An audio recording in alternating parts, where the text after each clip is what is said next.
Paz do Senhor, irmãos, eu tenho a palavra de Deus para o seu dia hoje, que se encontra em Marcos 8:34. E chamando a si a multidão com os seus discípulos, disse-lhes: Se alguém quiser vir após mim, negue-se a si mesmo, tome a sua cruz e siga-me. Porque qualquer que quiser salvar a sua vida, perdê-la-á. Mas qualquer que perder a sua vida por amor de mim e do Evangelho, esse a salvará. Irmãos, a palavra do Senhor está falando, né? Que quem quer vir, né, após o Senhor, né? Negue-se a si mesmo, tome a sua cruz, né? E siga ao Senhor. E hoje em dia, né, o que a gente tá vendo é que as pessoas, elas não querem, né, fazer conforme o Senhor está falando, mas cada um quer viver, né, conforme o seu querer, né, conforme a sua vontade. E no Evangelho do Senhor, na palavra do Senhor, não é assim que Ele nos ensina, né? Ele nos ensina que nós temos que negar, né, o nosso próprio desejo, a nossa própria vontade. Por quê? Porque nós somos carne e a carne, ela sempre inclina, né, para querer as coisas que não agradam ao Senhor, para querer, né, fazer o que não está de acordo com o querer e com a vontade do Senhor. E é por isso que Ele está falando aqui conosco nessa manhã, né? Que nós que queremos ir após Ele, temos que pedir força a Ele, negar o nosso próprio querer, a nossa própria vontade, negar a nossa carne, porque a nossa carne é pecadora, ela gosta do pecado, ela gosta de fazer, né, o que não agrada ao nosso Deus. E aqui tá falando, né, porque qualquer que quiser, né, salvar a sua vida, perdê-la. Então que nós venhamos, né, irmãos, a cada dia nos apegar ao Senhor, porque quem somos nós, né, para querer salvar a nossa própria vida? Se o Senhor é quem nos dá a vida, e o Senhor quem dá a vida, e o Senhor é quem tira a vida. E aqui, irmãos, no 36 vai falar assim: Pois que aproveitaria o homem ganhar o mundo e perder a sua alma? Ou que daria o homem pelo resgate da sua alma? Que aproveitaria o homem, né? Ganhar o mundo e perder a sua alma. E hoje em dia é o que a gente tá vendo, irmãos. Tem pessoas que elas dedicam a sua vida inteira em ganhar, ter. E não sabe, né, que o futuro, né, a Deus pertence, o nosso amanhã pertence ao Senhor. E as pessoas estão aí tão focadas, né, em ganhar, em buscar riquezas, que esquecem, né, do mais importante, que é a sua alma, que é a salvação da sua alma, que é de buscar o Senhor, porque só o Senhor, né, pode lhe dar a vida eterna. E a gente tá vendo quantos aí tá se perdendo, né, sem dar ouvidos, né, à voz do Senhor. Quantos estão aí perdidos porque não querem saber do Senhor, só querem buscar e buscam muitas riquezas e morrem e não leva nada, porque nesse mundo aqui, né, tudo que é desse mundo aqui vai ficar, todas essas riquezas que é daqui vai ficar. E quem dedicar a sua vida, né, a buscar só riquezas, porque quanto mais tem, mais quer, né, vai perecer e não vai ter o direito à vida eterna. Por quê? Porque não está buscando o mais importante, que é o Senhor, que é a salvação, né, da sua alma.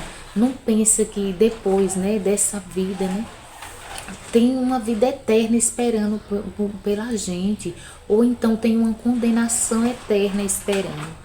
Então o Senhor nos alerta, né, nesse dia, que venhamos buscar o que é mais importante, que é a salvação, né, da nossa alma, que é a vida eterna ao lado de Cristo. E muitos estão negligenciando, não têm buscado ao Senhor, né?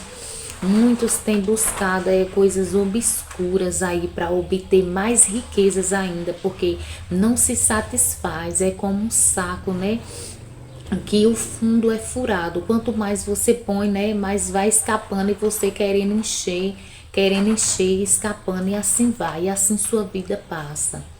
Muitos, né, ainda chega à velhice aí, mas ainda vai sem Cristo porque não quer compromisso com o Senhor. Mas também tem uma grande maioria que está indo muito cedo, está indo muito jovem, né? Descendo, né, a sepultura, sem querer compromisso com o Senhor, sem querer buscar o Senhor. Então, irmãos, que venhamos também orar mais por esse povo, pedir ao Senhor, né? Que abra os olhos, né? Pedir ao Senhor que dê chances, porque nós sabemos que o Senhor já dá, né? Mas a nossa obrigação é orar mesmo por essas pessoas, né? Que não querem compromisso com o Senhor, para o Senhor, que para que o Senhor venha ter de misericórdia, para que essas pessoas venham conhecer, né, o Senhor, para que elas venham ter o privilégio, né, de estar juntamente com o Senhor, adorando o nome do Senhor, buscando o Senhor, porque é maravilhoso estar na presença do Senhor. Se todos soubessem, né, como é bom estar na presença do Senhor, como é bom ter o Senhor, né, como nosso pastor, nosso guia, como é bom ter o Senhor nos ensinando a cada dia. Eu creio que era muita gente mesmo que estava aos pés do Senhor. Então, irmãos, e aqui no 38 vai falar assim: porquanto qualquer que entre essa geração adúltera e pecadora se envergonhar de mim e das minhas palavras, também o Filho do Homem se envergonhará dele, quando vier na glória de seu Pai com os seus anjos. Então o Senhor está falando, né? Que nós não devemos nos envergonhar, né? Do Senhor e da palavra do Senhor. Que nós não devemos nos envergonhar, né? De falar que somos cristãos mesmo, que amamos ao Senhor Jesus Cristo, né? E de ensinar todos quanto tivermos oportunidade, né, de falar do Senhor, que não devemos nos envergonhar. Por quê? Porque se nos envergonharmos, né, o Senhor, ele também, né, vai se envergonhar de nós. Ele também não vai querer, né, que nós venhamos estar ao lado dele quando ele vier, né, nos buscar, quando ele vier com seus anjos. Então que venhamos fazer, irmãos, a vontade do Senhor, né, da maneira que ele pede, né, de cada um de nós, que venhamos nos dedicar cada dia ao Senhor, à obra do Senhor, pedir força ao Senhor, pedir sabedoria, pedir que o Senhor nos ensine, né, a cada dia, pedir que o Senhor venha nos livrar, nos guardar, nos proteger a cada dia. Então, irmãos, foi essa palavra aqui que o Senhor me deu, né, para me estar compartilhando com os irmãos nesse dia. Vamos orar? Pai, obrigada pela tua palavra, obrigada porque até aqui o Senhor tem nos sustentado, até aqui o Senhor tem nos ajudado, Pai. Obrigada porque se deitamos, dormimos e acordamos, foi porque até aqui o Senhor nos sustentou, Pai. Obrigada pelo teu cuidado, pelo teu amor, pelo teu zelo. Pai, também quero te pedir que onde essa palavra chegar, o Senhor entre com cura, com libertação, com salvação, Pai. Que o Senhor venha estar suprindo a necessidade dos teus filhos, Senhor. É o que eu te peço em nome de Jesus. Amém. Graças a Deus.